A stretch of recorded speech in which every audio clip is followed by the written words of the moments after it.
Salam kawan-kawan. Seperti yang telah umum diketahui, Alkitab adalah kitab suci agama Kristen atau gereja Kristen dari berbagai denominasi, seperti Katolik, Ortodoks, Anglikan, dan berbagai denominasi Protestan, Ekumenikal, Injil, Baptis, Metodis, Advent, Pantekosta, Karismatik, dan lain-lain. Kendati di kalangan Kristen sendiri terdapat sedikit perbedaan tentang kitab-kitab yang termasuk ke dalam Alkitab, namun pada umumnya terdapat persamaan tentang kitab-kitab yang menjadi bagian dari kitab suci yang disebut Alkitab. Alkitab adalah kitab suci dari agama terbesar di dunia. Maka sangatlah penting untuk membahas Alkitab ini. Dengan demikian kita semakin mengetahui lebih banyak tentang Alkitab itu sendiri. Dan bagi orang Kristen tentu saja sangat penting untuk mengetahui lebih banyak tentang kitab sucinya, bukan? Sehingga ia akan menjadi lebih kagum, lebih bangga, dan lebih mencintai Alkitab itu sendiri.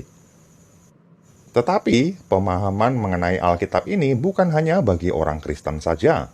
Orang lain di luar agama Kristen juga sangat perlu untuk mengetahui fakta-fakta seputar Alkitab, sehingga mereka mempunyai pemahaman yang benar mengenai Alkitab. Nah, pada kesempatan kali ini kita akan membahas mengenai fakta Alkitab yang perlu kalian ketahui. Apa saja fakta Alkitab tersebut? Mari kita bahas.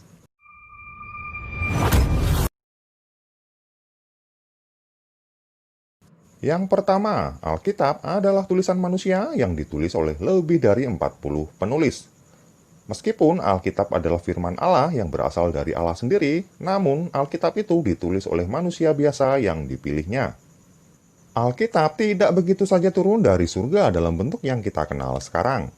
Tetapi Alkitab berproses sedemikian selama 1500 tahun hingga dia sampai di tangan kita secara lengkap. Kitab pertama yang ditulis adalah Kitab Pentateuk, Kejadian sampai dengan Ulangan, dan kitab yang terakhir adalah Kitab Wahyu. Alkitab ditulis oleh beberapa orang penulis yang memperoleh ilham darinya. Ada kitab di Alkitab yang ditulis oleh beberapa penulis. Demikian juga ada penulis Alkitab yang menulis beberapa kitab. Misalnya, kitab Mazmur atau Amsal ditulis oleh banyak penulis, sedangkan Rasul Paulus menulis banyak kitab, hampir separuh dari kitab-kitab Perjanjian Baru tentunya.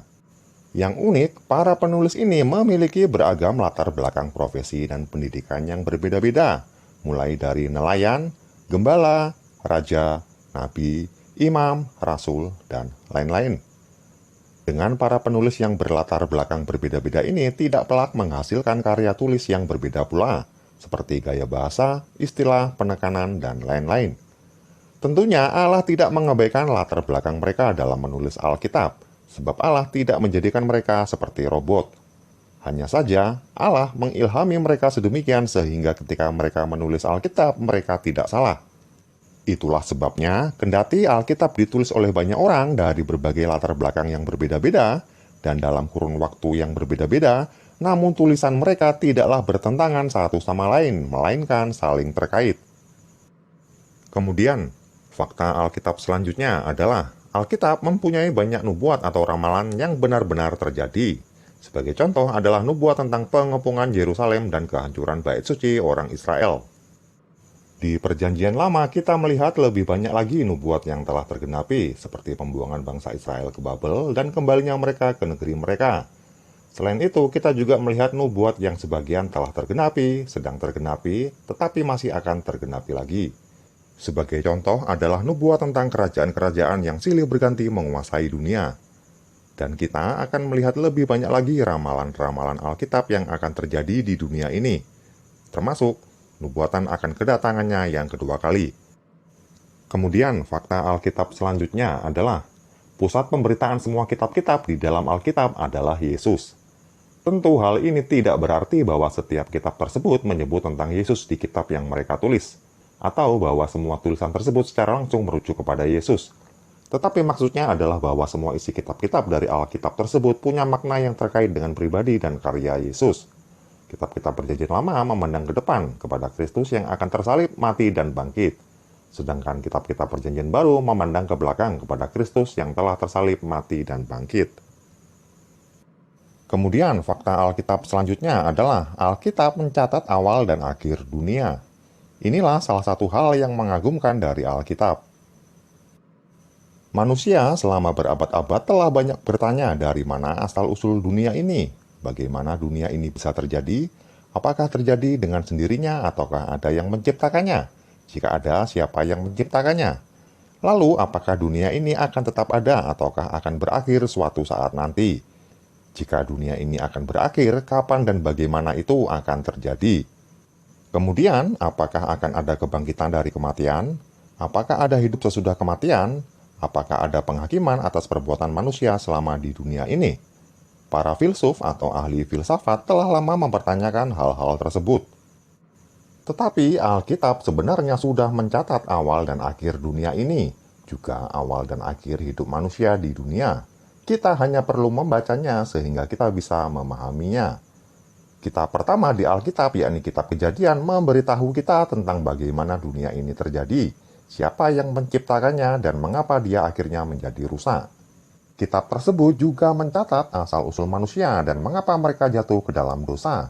Sedangkan di dalam Kitab Wahyu, yang merupakan kitab terakhir di dalam Alkitab, memberitahu kita tentang akhir sejarah, kekalahan iblis, dosa dan kejahatan, kemudian hidup kekal dan penghakiman kekal.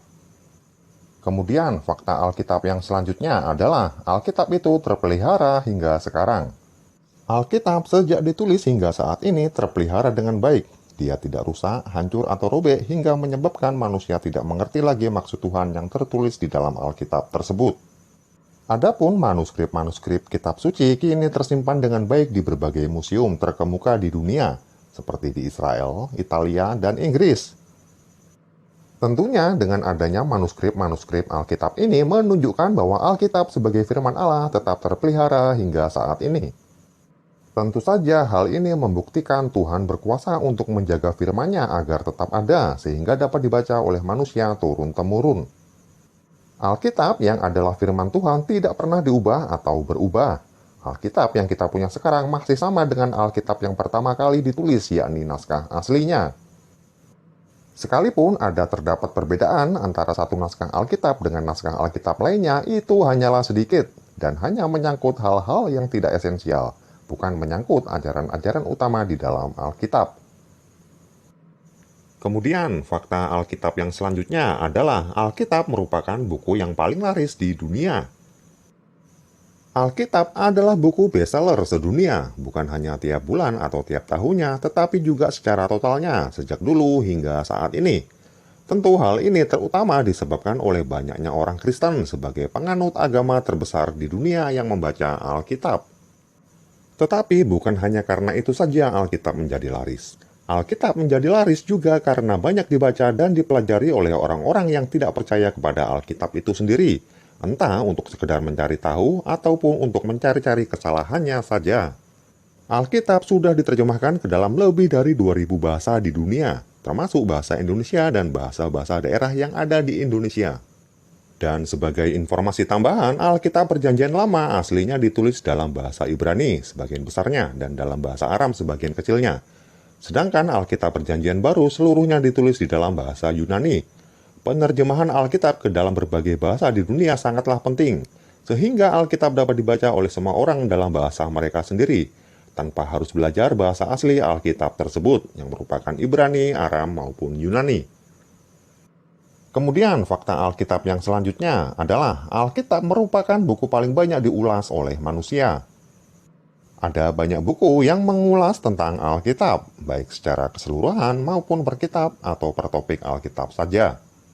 Kita mengenal misalnya ensiklopedia Alkitab yang banyak, kamus Alkitab yang berbagai macam, serta komentari-komentari dari buku-buku tafsiran Alkitab. Belum lagi buku-buku rohani yang ditulis dengan banyak menggunakan ayat-ayat dari dalam Alkitab. Selain itu, banyak juga buku yang ditulis untuk mengkritik Alkitab, bahkan berusaha untuk mencari-cari kesalahannya saja, tetapi mereka gagal. Tujuan mereka hanyalah untuk menghancurkan Alkitab. Kendati demikian, Alkitab justru lebih terkenal dan semakin dikenal dan dicintai oleh banyak orang. Kemudian, fakta Alkitab selanjutnya adalah Alkitab merupakan buku paling berpengaruh di dunia. Jika kita menghitung jumlah penganut berbagai agama, maka penganut Kristen yang menjadikan Alkitab sebagai kitab suci mereka lebih banyak daripada penganut agama apapun yang membaca kitab suci di luar Alkitab. Tentu dari situ kita dapat menghitung besarnya pengaruh Alkitab bagi manusia. Tetapi bukan hanya itu, banyak ilmuwan tersohor di dunia, para penemu di abad-abad lalu, mengakui bahwa mereka diilhami oleh Alkitab. Sebut saja Isaac Newton, ilmuwan besar penemu teori gravitasi yang terkenal itu. Juga para pembaharu besar di dunia seperti Martin Luther dan Martin Luther King Jr. sangat dipengaruhi oleh Alkitab dalam pembaharuan yang mereka perjuangkan. Harus juga disebutkan bahwa negara-negara modern di Eropa dan Amerika, bahkan Australia, sangat kental dipengaruhi oleh Alkitab. Bahkan undang-undang negara serta budaya dan tradisi mereka banyak dipengaruhi oleh nilai-nilai dari dalam Alkitab. Apalagi jika kita mengingat bahwa undang-undang atau produk hukum berbagai negara di dunia ini banyak yang dipengaruhi oleh negara-negara barat yang notabene dipengaruhi oleh Alkitab.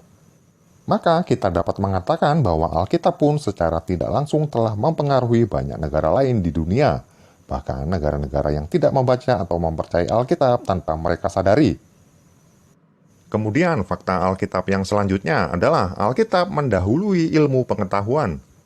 Banyak teori-teori ilmu pengetahuan di dunia ini yang ditemukan oleh para penemu atau ilmuwan sebenarnya sudah terlebih dahulu ditemukan oleh Alkitab. Artinya Alkitab sebagai firman Tuhan terbukti benar dan akurat. Sebagai contoh adalah para penjelajah atau para ilmuwan baru pada abad 5 sampai dengan 6 abad terakhir berhasil menemukan dan membuktikan bahwa bumi kita ternyata bulat. Padahal Alkitab jauh sebelumnya sekitar 700 tahun sebelum Masehi sudah menyatakan bahwa bumi itu bulat. Hal ini sesuai dengan Yesaya 40 ayat yang ke-22. Yang berbunyi, Dia yang bertahta di atas bulatan bumi. Kemudian fakta Alkitab selanjutnya adalah Alkitab merupakan firman Allah yang tidak mungkin salah. Alkitab adalah firman Allah sendiri. Itulah sebabnya Alkitab sangat perlu untuk dipelajari. Karena Alkitab adalah firman Allah, maka Alkitab itu tidak mengandung kesalahan. Sebab Allah menjaga firman-Nya sedemikian sehingga tidak mungkin salah. Selain itu, karena Alkitab adalah firman Allah, maka Alkitab tidak boleh diubah, ditambah, dan dikurangi. Dan bahwa Alkitab adalah firman Allah sendiri, bukan berasal dari manusia. Hal ini disebutkan berulang-ulang di dalam Alkitab, misalnya di dalam 2 Timotius 3 ayat yang ke-16, dan 2 Petrus 1 ayat 20 sampai dengan 21. Dan tentunya masih banyak lagi fakta dari dalam Alkitab yang merupakan kebenaran dari Tuhan. Terima kasih kawan-kawan, Tuhan Yesus luar biasa. Salam.